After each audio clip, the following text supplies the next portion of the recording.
ಜಗದೀಶ್ ಶೆಟ್ಟರ್ ಕಾಂಗ್ರೆಸ್ ನಿಂದ ಬಿಜೆಪಿ ಸೇರೋ ವಿಚಾರದ ಬಗ್ಗೆ ಈಗಾಗಲೇ ಸಿಎಂ ಸಿದ್ದರಾಮಯ್ಯನವರು ಅದ್ರ ಬಗ್ಗೆ ನಾನು ಮಾತಾಡ್ತೀನಿ ಅಂತ ಹೇಳಿದ್ರು. ಆದ್ರೆ ಈಗ ಆರೋಗ್ಯ ಸಚಿವರಾದಂತ ದಿನೇಶ್ ಗುಂಡೂರಾವ್ ಹೇಳ್ತಾ ಇದ್ದಾರೆ, ಬಿಜೆಪಿಗರು ಶೆಟ್ಟರ್ ಅವರನ್ನ ಹೇಗೆ ನಡೆಸ್ಕೊಂಡ್ರು ಎಲ್ರಿಗೂ ಕೂಡ ಗೊತ್ತಿದೆ ಅಂತ ಹೇಳ್ತಿದ್ದಾರೆ. ಜಗದೀಶ್ ಶೆಟ್ಟರ್ ಸ್ಪಷ್ಟವಾಗಿ ಕಾಂಗ್ರೆಸ್ ನಲ್ಲೇ ಇದ್ದಾರೆ. ಅವರು ಯಾವುದೇ ಕಾರಣಕ್ಕೂ ಹೋಗಲ್ಲ.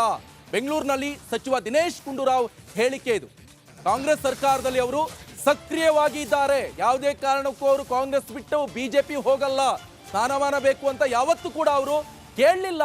ಅವರನ್ನು ಕಾಂಗ್ರೆಸ್ ಸುಮ್ಮನೆ ಕೂರಿಸಿಲ್ಲ ಅಂತ ದಿನೇಶ್ ಗುಂಡೂರಾವ್ ಅವರು ಬೆಂಗಳೂರಿನಲ್ಲಿ ಹೇಳಿದ್ದಾರೆ.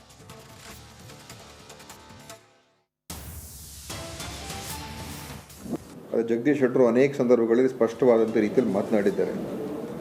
ಸೊ ಅದರಿಂದ ಜಗದೀಶ್ ಶೆಟ್ಟರು ಈ ವಿಚಾರದಲ್ಲಿ ಯಾವುದೇ ಗೊಂದಲಮಯವಾದಂಥ ಹೇಳಿಕೆಗಳು ಇದುವರೆಗೂ ಎಲ್ಲೂ ಕೊಟ್ಟಿಲ್ಲ ಮತ್ತು ಭಾಳ ಸ್ಪಷ್ಟವಾಗಿ ಅವರು ಎಲ್ಲ ವಿಷಯಗಳನ್ನು ಮುಂದಿಟ್ಟಿದ್ದಾರೆ.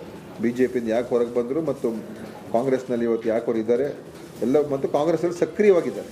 ಕಾಂಗ್ರೆಸ್ಸಲ್ಲಿ ಸುಮ್ಮನೆ ಇಲ್ಲ, ಸಕ್ರಿಯವಾಗಿ ಅವರು ಎಲ್ಲ ವಿಚಾರದಲ್ಲೂ ಕೂಡ ಅವರ ಒಂದು ಭಾಗವಹಿಕೆ ಇದೆ. ಅದು ಜಗದೀಶ್ ಶೆಟ್ಟರು ಅನೇಕ ಸಂದರ್ಭಗಳಲ್ಲಿ ಸ್ಪಷ್ಟವಾದಂಥ ರೀತಿಯಲ್ಲಿ ಮಾತನಾಡಿದ್ದಾರೆ. ಸೊ ಅದರಿಂದ ಜಗದೀಶ್ ಶೆಟ್ಟರು ಈ ವಿಚಾರದಲ್ಲಿ ಯಾವುದೇ ಗೊಂದಲಮಯವಾದಂಥ ಹೇಳಿಕೆಗಳು ಇದುವರೆಗೂ ಎಲ್ಲೂ ಕೊಟ್ಟಿಲ್ಲ ಮತ್ತು ಭಾಳ ಸ್ಪಷ್ಟವಾಗಿ ಅವರು ಎಲ್ಲ ವಿಷಯಗಳನ್ನು ಮುಂದಿಟ್ಟಿದ್ದಾರೆ. ಬಿ ಜೆ ಪಿಯಿಂದ ಯಾಕೆ ಹೊರಗೆ ಬಂದರು ಮತ್ತು ಕಾಂಗ್ರೆಸ್ನಲ್ಲಿ ಇವತ್ತು ಯಾಕೆ ಅವರು ಇದ್ದಾರೆ ಎಲ್ಲ, ಮತ್ತು ಕಾಂಗ್ರೆಸ್ಸಲ್ಲಿ ಸಕ್ರಿಯವಾಗಿದ್ದಾರೆ. ಕಾಂಗ್ರೆಸ್ಸಲ್ಲಿ ಸುಮ್ಮನೆ ಇಲ್ಲ, ಸಕ್ರಿಯವಾಗಿ ಅವರು ಎಲ್ಲ ವಿಚಾರದಲ್ಲೂ ಕೂಡ ಅವರ ಒಂದು ಭಾಗವಹಿಕೆ ಇದೆ. ಅದು ಜಗದೀಶ್ ಶೆಟ್ಟರು ಅನೇಕ ಸಂದರ್ಭಗಳಲ್ಲಿ ಸ್ಪಷ್ಟವಾದಂಥ ರೀತಿಯಲ್ಲಿ ಮಾತನಾಡಿದ್ದಾರೆ.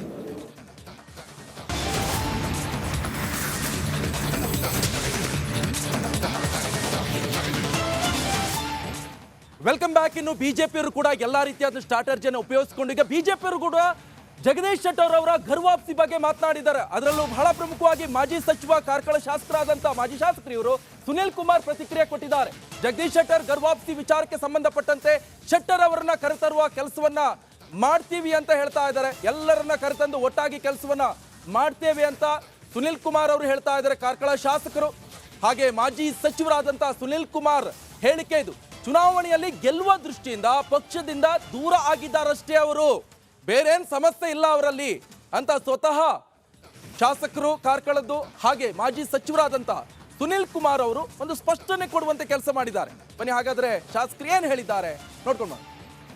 ಚುನಾವಣೆಗೆ ಗೆಲ್ಲುವ ದೃಷ್ಟಿಯಿಂದ ನಮ್ಮ ಪಾರ್ಟಿಯಲ್ಲಿದ್ದು ಯಾರ್ಯಾರು ಹೊರಗೆ ಹೋಗಿದ್ದಾರೆ, ನಮ್ಮ ವಿಚಾರದಲ್ಲಿ ಇದ್ದುಕೊಂಡು ಯಾರು ಹೊರಗೆ ಉಳಿದಿದ್ದಾರೆ ಅಂಥವ್ರು ಎಲ್ಲರನ್ನೂ ಕೂಡ ಮತ್ತೆ ಕರೆತರುವಂಥ ಪ್ರಯತ್ನವನ್ನು ಬಿ ಜೆ ಪಿ ನಿಶ್ಚಿತವಾಗಿ ಮಾಡುತ್ತೆ.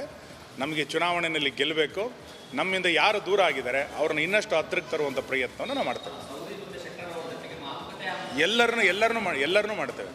ಮತ್ತು ಜಗದೀಶ್ ಶೆಟ್ಟರ್ ಅವ್ರನ್ನ ಮಾತುಕತೆ ಮಾಡಲಿಕ್ಕೆ ಕೇಂದ್ರದ ನಾಯಕರು ಮಾತಾಡಬೇಕು, ನಾವು ಮಾತಾಡಲಿಕ್ಕೆ ಸಾಧ್ಯ ಇಲ್ಲ. ಆದರೆ ಒಟ್ಟಾರೆ ಎಲ್ಲರನ್ನೂ ಒಟ್ಟುಗೂಡಿಸುವಂಥ ಪ್ರಯತ್ನ, ರಾಮ ಇಡೀ ದೇಶವನ್ನು ಹೇಗೆ ಒಂದು ಮಾಡಿದ್ನೋ ಹಾಗೆ ಬಿ ಜೆ ಪಿನಲ್ಲಿ ಮತ್ತೊಮ್ಮೆ ಒಂದಾಗಿ ಒಟ್ಟಾಗಿ ಹೋಗುವಂಥ ಪ್ರಯತ್ನವನ್ನು ನಾವು ಮಾಡ್ತೇವೆ. ಅದಕ್ಕೆ ಎಲ್ಲರನ್ನೂ ಕರೆತರುವಂಥ ಪ್ರಯತ್ನವನ್ನು ಮಾಡ್ತೇವೆ. ಚುನಾವಣೆಗೆ ಗೆಲ್ಲುವ ದೃಷ್ಟಿಯಿಂದ ನಮ್ಮ ಪಾರ್ಟಿಯಲ್ಲಿ